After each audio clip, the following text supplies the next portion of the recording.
ఒకసారి స్వాతికి తన పిన్ని అంటే చాలా ఇష్టం, ఎన్నో బాధల్ని కూడా పంచుకుంది. ఒకసారి తన పిన్నితో మాట్లాడి తెలుసుకుందాం. నమస్తే అమ్మ. ఎప్పుడు మాట్లాడింది స్వాతి మీకు? అంటే చనిపోతా అనే ఒక 3 days బ్యాక్ ఓన్లీ మెసేజ్ చేసింది.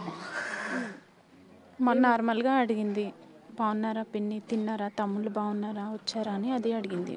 నీకు ఎట్లుంది హెల్త్ అంటే బాగానే ఉంది, కింద అక్క వాళ్ళ ఇంట్లో కూర్చున్నా అని చెప్పింది. అంతే. ఇక మళ్ళీ ఒక 2-3 days నుంచి మెసేజ్ లేదు, కాల్స్ లేదు. అంటే తను చేస్తేనే నేను మాట్లాడేదాన్ని, నన్ను రివర్స్ చేయొద్దు అని చెప్పేది. అంటే అమ్మ ప్రేమించి అంటే అసలు వీళ్ళిద్దరికి మహేందర్కి స్వాతికి ఎలా పరిచయం? ఎందుకంటే ఇక్కడే ఇల్లు, ఒక 2 ఇళ్ళ తర్వాతనే ఇల్లు. కాకపోతే తను హాస్టల్లో ఉండేది, తను ఇక్కడ ఉండేవాడు. ఎలా అసలు ఎలా పరిచయం అంటే మేమైతే ఇక్కడ ఉండము, తను హాస్టల్లో ఉండేది. ఇక హాలిడేస్ వచ్చినప్పుడు ఆ 2-3 monthsలో ఏం జరిగిందో వాళ్ళకే తెలుసు. ఎట్లా ప్రేమించుకున్నారో అదైతే మాకు తెలియదు, మేము పక్క నుండి చూడలేదు. తర్వాత ఇక జనవరిలో అట్లా పండుగ అయిపోయినాక సడన్గా ఈ విషయం తెలిసింది మాకు. 2024లో పెళ్లి చేసుకున్నారు. జనవరిలో ఇంట్లోకి వెళ్ళి ఇట్లా తీసుకెళ్ళిపోయిండు, పెళ్లి చేసుకుంటారని తెలిసింది. ఇక మామూలుగా గొడవలు అంటూ ఉంటాయి కదండి, ఇక గొడవల వల్ల మామూలుగా వాళ్ళకి వీళ్ళకి గొడవ అయింది. ఇక అప్పటి నుంచి కేసులు అది ఇది అని పెట్టుకున్నారు, మళ్ళీ వదిలేశారు. పాప మంచిగా ఉంటే చాలు, ఇప్పుడు ఆడపిల్ల వాళ్ళ దగ్గర ఉంది కదా అని ఇక సైలెంట్గా ఎవరంతలో వాళ్ళు ఉన్నారు. కాకపోతే వాడు ఆ కక్ష పెట్టుకొని వాడు మర్చిపోలేదు, కక్షకే చేసుకున్నట్టు అయిపోయింది. ఇది ఫస్ట్ ప్రెగ్నెన్సీ ఒక 3 months ఉంటే తీసేపిచ్చిండు. ఒక 1 week 10 days ఉందో ఎన్ని రోజులు ఉందో వాళ్ళ ఇంట్లో తెలీదు, అప్పుడే అమ్మాయి ప్రెగ్నెన్సీ అని తెలిసింది. ఎవరికి అంటే ఫస్ట్ టైం ప్రెగ్నెంట్ ఉన్నప్పుడు మీ ఇంటికి వచ్చిందా, లేకపోతే ఇప్పుడు రెండోసారి ప్రెగ్నెంట్ ఉన్నప్పుడు మీ ఇంటికి వచ్చిందా? రెండోసారి ఉన్నప్పుడు వచ్చింది. ఫస్ట్ టైం ఉన్నప్పుడు ఎవరింటికి రాలే, అసలు కాంటాక్ట్ లేదు, ఎవరితోటి మాట్లాడించలేదు. తర్వాత ఇప్పుడు 1.5 year అవుతుంది కాబట్టి ఇప్పుడు కొంచెము నాకు అప్పుడప్పుడు ఫోన్ చేసేది. ఒక 2-3 times వచ్చింది, కానీ తనకు తెలియకుండా మాట్లాడేది. మీరు తనని చూసినప్పుడు తన అంటే సన్నగా అయిపోయి తినలేక ఇలా ఉందని చెప్పారు. ఎలా ఉందమ్మా అసలు? అంటే అప్పుడే తను మా ఇంటికి రావడం ఫస్ట్ టైం. అప్పటిదాకా మింగిన మాట్లాడలేదు, ఫోను అవి ఏం చేయనిచ్చేవాడు కాదంట. అంటే ఇక అమ్మాయికి మనసులో బాధ ఉందో చెప్పుకోవాలనిపించిందో, తను లేడంట, తిరుపతికో ఎక్కడో వెళ్ళాడంట. చెప్పకుండా వచ్చింది, కాల్ చేసింది, పిన్ని నేను ఇక్కడ ఉన్నా ఇంటికి వస్తాను అంటే సరే అని మా బాబుని పంపించిన, వెళ్ళి తీసుకొచ్చిండు. అప్పుడే ఆమెను ఫస్ట్ టైం చూడడం, వెళ్ళిపోయినప్పటి నుండి గినాక ఇంట్లోకి వెళ్ళిపోయినప్పటి నుంచి అప్పుడే ఫస్ట్ టైం. ఎలా ఉంది అంటే చాలా ఘోరంగా ఉంది మేడం. చాలా ఏడ్చింది. మేము అడిగినాం, ఏంది స్వాతి ఇట్లా అయినావు అని అనేసరికి ఆమె టిఫిన్ తీసుకొని వచ్చింది, వస్తూనే అప్పటికి ప్రెగ్నెన్సీ అంట. మాకు అప్పుడే తెలుసు. ఏమైంది ఇట్లా అయినావు అసలు అని అంటే ఇక ఘోరంగా పట్టుకొని ఏడ్చింది. నా కర్మకు నేను చేసుకున్నా కదా పిన్ని, నాది నేను అనుభవిస్తున్నా, మీరు ఎవరు ఎంత చెప్పినా నేను వినలేదు, అందుకే ఇప్పుడు ఇది అనుభవిస్తున్నా, నాకు ఇట్లా జరగవలసిందే అని ఏడ్చింది. పోనీలే ఇక అయ్యింది అయిపోయింది, మంచిగా ఉంటున్నావా లేదా అంటే, మంచిగా అంటే ఏం చెప్పను, డ్యూటీ చేయట్లేడు, ఇంట్లోనే ఉంటున్నాడు, నేను కాల్ సెంటర్లో జాబ్ చేస్తున్నా, ఇప్పుడు ప్రెగ్నెన్సీ నాకు చేత కావట్లేదు, అసలు ఏది కరెక్ట్ ఉండట్లేదు, ఏం తినాలనిపిస్తే ఫ్రూట్స్ కానీ లేవు, నేను కింద అక్క వాళ్ళ దగ్గర ఒక 200 అడుకొని నీ దగ్గరకు వచ్చిన అని చెప్పింది. అంటే డబ్బులు కూడా లేని పరిస్థితుల్లో ఉంది అంటే అసలు జాబ్ చేయట్లే, అమ్మాయి దగ్గర డబ్బులు లేవు, అన్ని విధాలుగా ఫుడ్. ప్రెగ్నెన్సీ అంటే ఎట్లుంటుందండి, అప్పుడు ఆమెకి ఫుల్ వామిటింగ్స్, అసలు నీరసంగా ఉంది. మా ఇంటికి వచ్చింది, తినబెట్టిన ఫ్రూట్స్ అవన్నీ నేనే ఇప్పించి ఒక 1000 rupees ఇప్పించి దగ్గర పెట్టుకో అంటే, ఆ ఫ్రూట్స్ చూసినా తిడతాడేమో పిన్ని అని చెప్పింది.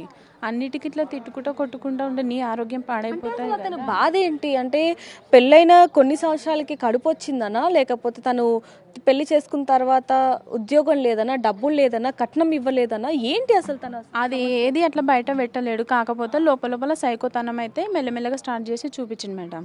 బయటికి చెప్పలేడు, నువ్వు ఇది ఇట్లా అని చెప్పలేడు.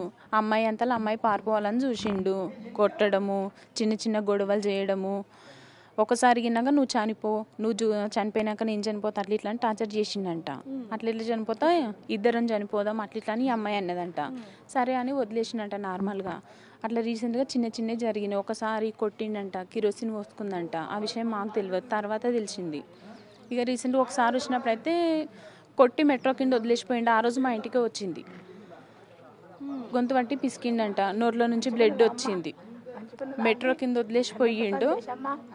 నేను దగ్గర ఉన్న మా ఇంటికి వచ్చేసింది. ఆ రోజు మా బావ వాళ్ళని పిలిపించి మాట్లాడినాం. అంటే అమ్మ పెళ్ళైన 18 నెలల నుంచి వాళ్ళకి గొడవలే నడుస్తున్నాయి, ఇద్దరు సక్రమంగా లేరు. అయితే అంటే చంపే ముందు మహేందర్ రెడ్డి తన భార్యని స్వాతిని చంపే ముందు మీకు ఫోన్ చేశాడు అంటూ కూడా తెలిసింది. నిజంగానే ఫోన్ చేశాడు? ఏం చేశాడు? 3:30కి అట్లా కాల్ చేశాడండి. ఎప్పుడు చేయలేడు, ఫస్ట్ టైం. మేము పడుకొని ఉన్నాము, మామూలుగా ఫోన్ చేశాడు. చేసి కొత్త నెంబర్ ఎవరా అని లేపిన. నేను ఎవరు అని అడిగితే సాటర్డే రోజు 3:30కి అట్లా కాల్ చేసిండు. ఎవరు అని అడిగాను. నేను మహేందర్ని మాట్లాడుతున్నా ఆంటీ అన్నాడు. ఏంది చెప్పు అంటానంటే మీతో మాట్లాడాలి అన్నాడు. నేను అప్పుడే ఏమన్నా స్వాతి ఎక్కడుంది, బాగుందా అని అడిగిన. నాకు ఎందుకో చిన్నగా అట్లా అనిపించి ఉంది, రూమ్ దగ్గరనే ఉంది, నేను ఇక్కడ మీ ఇంటి సైడే ఉన్నా అన్నాడు. ఏందో ఫోన్లోనే చెప్పంటాను అన్నా. అంటే ఇట్లా 2-3 డేస్ నుంచి మాకు మామూలుగా గొడవలు అయితేనే వాళ్ళ అమ్మ దగ్గరకు పోతాను, ఏడుస్తుంది, తినట్లేదు అంటే అన్నాడు. అంటే నేను చెప్పిన ఆమె ప్రెగ్నెన్సీ ఉంది కదా, చేత కావట్లేదంటే మొన్న నా దగ్గర గిన్నాక చెప్పింది, ఒక 2-3 డేస్ ఏడికన్నా పంపియనా, నేను ఏడికి పంపించను, రాఖీలు కట్టడానికి పోతా అని ఏడికి పంపించలేదు. తనే చెప్పాడంట, నువ్వు మీ మమ్మీ డాడీతో ఫోన్ మాట్లాడుకుంటావు, మాట్లాడుకో అని చెప్పిండంట. మాట్లాడిందంట. అంతే అన్నాడు. సరే గొడవలు వద్దు, నేను అమ్మాయికి చెప్తా తినమని, నేను ఫోన్ చేసి మాట్లాడతలేమైందని అన్న. అంటే సరే ఆంటీ అని ఫోన్ కట్ చేసిండు. 3:30కి మాట్లాడిండు, వెళ్ళిపోయిండు. ఇక 4-5 మధ్యలో చేసిండు మర్డర్ ఎప్పుడో తెలియదు మేడం. మాకు నైట్ 2:30కి అట్లా మేడ్వల్ పిఎస్ నుంచి కాల్స్ వచ్చినాయి. మేము పడుకున్నాం. మహేందర్ రెడ్డిలో చివరి కాల్ మీద ఉంది కాబట్టి దానికి కాల్ చేసి అడిగారు. అక్కడ చెప్పాలి కదా ఉన్నది ఉన్నట్టు. సార్ వాళ్ళు ఏం చెప్పారంటే కాల్స్లో మీ నెంబర్ ఉందమ్మా ఇట్లా అంటే చెప్పాడంట. వాళ్ళ పిన్ని ఇక్కడ ఉంటుంది, నేను వెళ్ళేసి చెప్పేసి వచ్చా అంటే మిస్సింగ్ కేసు కింద ఇట్లా చేద్దాం అనుకుండు. వాళ్ళ బావకు అట్లే చెప్పిండంట, కనిపించట్లేదు ఎటో పోయిందని. నాతో మాట్లాడిండు కదా, వాళ్ళ పిన్నికి కానీ చెప్పిన తినట్లేదు, అలిగింది అని, ఇంట్లోకి వెళ్ళి ఎక్కడనో పోయింది అని ప్లాన్ చేద్దామని ప్రీ ప్లాన్గా చేసిండు. ఆల్రెడీ 2 టైమ్స్ పాడేసి వచ్చిండు, కాళ్ళు తల అంతా. ఈ మొండం తీసుకోదాం అనేసరికి బయట పడిపోయిండు కదా, దొరికిపోయిండు అంతే. ఏమనంటే నేను కానీ మీకు ఫోన్ చేసినా కదా అంటే స్వాతి తినట్లేదు, అలిగింది, మాట్లాడట్లేదు అని చెప్పినా కదా అని చెప్దామని. పోలీసులు లొంగిపోవడానికి గల కారణం కూడా వాళ్ళ బంధువులకు ముందుగానే చెప్పాడు. వాళ్ళు చెప్పారు పోలీసులు లొంగిపోమంటే. వాళ్ళ బావకి ఎవరికో కాల్ చేసిండంటే ఏమని మిస్సింగ్ అయింది, స్వాతి ఇంట్లో నుంచి వెళ్ళిపోయిందని చెప్పాడంట. తను వచ్చాడంట. వచ్చేలోపే 2 టైమ్స్ అవి వాడేసి వచ్చాడు కదా, కింది వాళ్ళ గిన్నెగా సౌండ్ వస్తుందంట. అప్పటి సౌండ్ వస్తుంది, ఏదో బ్యాగ్లలో తీసుకెళ్తుండు, ఏంది అనుకురంట. తను వచ్చాడు కదా, వచ్చి డైరెక్ట్ చూసేసరికి ఉంది. ఆయన చూసి లొంగిపో అని చెప్పినట్టుండు. పోలీసులకు కాల్ చేసేసరికి లొంగిపోయిండు అంతే. రాత్రి అప్పుడే తన ఫోన్లో చూసుకొని అందరికి చేసిర్రు కాల్స్. ఎలా చంపాడు అనేది పోలీసులకు వివరించారు, మాకు చెప్పారు అని చెప్పారు. అసలు ఎలా చంపాడు? ఎలా చెప్పాడంటే వాళ్ళు ప్రీ ప్లాన్గా అయితే ప్లాన్ చేసుకుండు.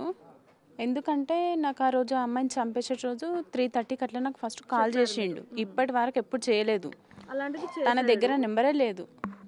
మా పాప ఫోన్లోకి వెళ్ళి నెంబర్ తీసుకొని అంటే ఎట్లయినా చంపేద్దామని ఫిక్స్ అయిపోయి ఇది ఒక ప్రీ ప్లాన్డ్గా ఎటో వెళ్ళిపోయింది, మిస్సింగ్ కేసు కింద చేద్దామని చేసిండు. అంటే మీకు పొద్దున్న ఫోన్ చేసే వరకు కూడా తెలియదు, ఎందుకంటే మీరు నిద్రపోయారు. ఓకే, పొద్దున్న అంటే ఎలా చంపాడు మీకు చెప్పడం జరిగింది? మాకేం చెప్పారంటే నేను రివర్స్ కాల్ చేసిన, పోలీసులు కాల్ చేశారు కదా, ఫస్ట్ మా వాళ్ళకి చేసిన, ఇట్లా స్వాతిని చంపేసిండంట అన్నారు. నాకు ఇట్లా ముక్కలుగా కట్ చేసిండు మాట అట్లా అనుకోలేదు. చంపేసినట్టంటే మామూలుగా కొట్టుకున్నారేమో, ఇట్లా గొంతు పట్టి విసుకుంటూ ఏదో ఇట్లా నాకైతే అనిపించింది.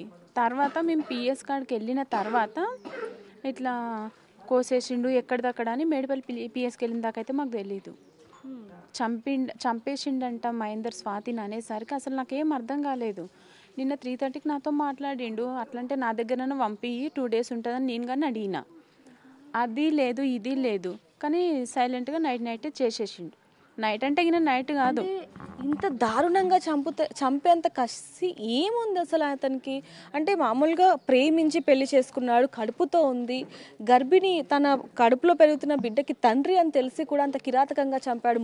ముక్కలుగా చంపి కొన్ని పార్ట్స్ని కవర్లో కట్టి మూసీ నదిలో పడేయడం, మొండెం మాత్రం అక్కడే ఉండటం. ముందుగానే కొంతమందికి స్వాతి కనిపించట్లేదు ప్లీ అంటే మొత్తం కూడా ఇక్కడ ప్లాన్ చేసుకున్నాడు. మొత్తం కూడా ప్లాన్ చేసుకుని చాలా మందికి, వీళ్ళ కుటుంబ సభ్యులకి, వాళ్ళ కుటుంబ సభ్యులకి ఫోన్ చేసి స్వాతి కనిపించట్లేదని చెప్పి, కొంతమంది అంటే కనిపించట్లేదంటే భయపడతారు కాబట్టి వాళ్ళ బావ ఇంటికి వచ్చి చూడగా అక్కడ మొండెం కనిపించి అతను కూడా అసలు ఏంటిది అని చెప్పి అతను కూడా మాటలు రాలేదని అతను కూడా భయపడ్డాడని చెప్పొచ్చు ఆ సన్నివేశాన్ని అంతా చూసి. తర్వాత నువ్వు డైరెక్ట్గా వెళ్ళి పోలీస్ స్టేషన్లో లొంగిపో అని చెప్పగానే తను లొంగిపోయిన పరిస్థితి. ఆ తర్వాతనే ఈ ఘటన వెలుగులోకి వచ్చిందనే తెలుస్తుంది. మరి మీకు ఎప్పుడు తెలిసింది ముక్కలుగా నరికేశాడు? నాకు పిఎస్కి వెళ్ళిన తర్వాత తెలిసింది మేడం. మేము డైరెక్ట్ ఇట్లా పోలీసు వాళ్ళు ఫోన్ చేశారు కదా, అంటే నైట్ కాల్ చేసినట్టుంది.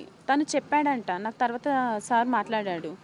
అంటే మీరు మాకు ఫోన్ చేశారు సార్ అంటే, తనను మీతో మాట్లాడంటాడమ్మా, ఫోన్ చేసి మాట్లాడాడంట కదా, అందుకని మీకు చేసినాము, మీరు వాళ్ళ పిన్ని అంట కదా, లోకల్లో ఉంటారని ఇన్ఫర్మేషన్ ఇద్దామని నైట్ చేసినాం, మీరు కాల్ లిఫ్ట్ చేయలేదు అని చెప్పిండు. మేము పడుకున్నాం సార్, మాకు అంత తెలీదు, మార్నింగ్ చూసుకొని చేసామంటే ఇక్కడ మేడిపల్లి పిఎస్లోనే ఉన్నాడు అనేసరికి మేము వెళ్ళిపోయినాం. అక్కడ వెళ్ళిన తర్వాత ఇట్లా నరికేసిండు అని అప్పటి వరకు మాకు తెలియదు. అంటే ఎలా ఉన్నాడు అప్పటికి? ఏమైనా పశ్చాత్తాపం ఏమైనా కనిపిస్తుందా వాడి ముఖంలో? చూసారా అతన్ని మీరు దూరం నుంచి అయినా? అంటే ఫేస్ అంతా కనిపిస్తుంది, అంటే తల కిందకి వేసుకొని ఇట్టున్నాడు. లోపలికి వెళ్ళని ఇట్లయినా పోలీసులు తన దగ్గరికి వెళ్ళనియట్లేడు. ఫస్ట్ కింద ఉన్నాడు, కొంచెం ఎక్కువ మంది వచ్చేసరికి మళ్ళీ పైనకి షిఫ్ట్ చేసేసారు. పోలీసులు ఏం చెప్తున్నారు? ఏం చెప్పట్లేదు మేడం. అంటే తనని ఎంత అడిగినా కానీ ఎందుకు చంపావంటే ఇట్లా మామూలుగా గొడవ అయింది, తను వెళ్తా అని చెప్పింది, కొట్టినా ఇట్లా ఫస్ట్ ఏమో ఉరి పెట్టుకుందని చెప్పాడంట. మాట మార్చి తనకి ఎట్లా దోశ అట్లా చెప్పేస్తుండు. లాస్ట్కు అడిగినాక నేనే చంపేసిన అని చెప్పిండంట. అంటే ఎలా చంపాడు అసలు? ఎందుకు?